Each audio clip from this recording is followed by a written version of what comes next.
Welcome to our channel. Today we how to activate Amazon Associates in WordPress with site structure step by step clearly.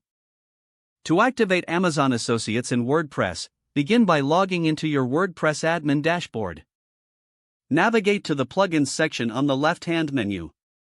Click on Add New to search for new plugins. In the search bar, type Amazon Associates Link Builder. Find the Amazon Associates Link Builder plugin in the search results. Click on the Install Now button next to the plugin. Once the installation is complete, click on Activate. Now, you need to configure the plugin.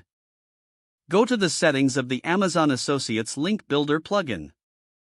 Enter your Amazon Associates tracking ID in the designated field. Save your settings to ensure your tracking ID is registered. Next, you'll want to structure your site for optimal performance.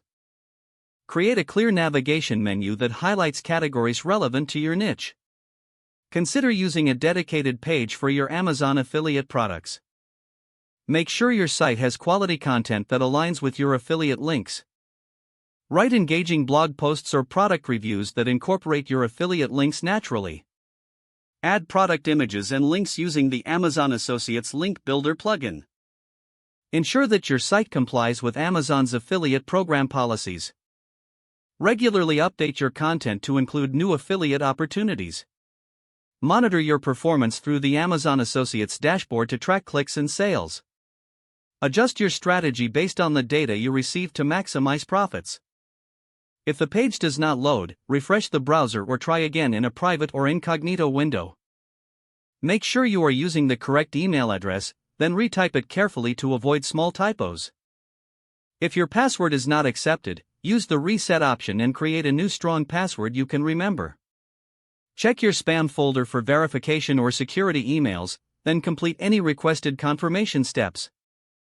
Enable two-factor authentication if available to improve account security and reduce unauthorized access risk.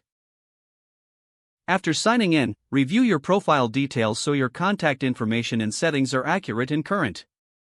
If you see an error message, note it down and try again after restarting your device and internet connection. Log out when you finish, especially on shared devices, to keep your account and payment information secure. If the page does not load, refresh the browser or try again in a private or incognito window. Don't forget to like this video and subscribe to our channel for more step-by-step tech guides.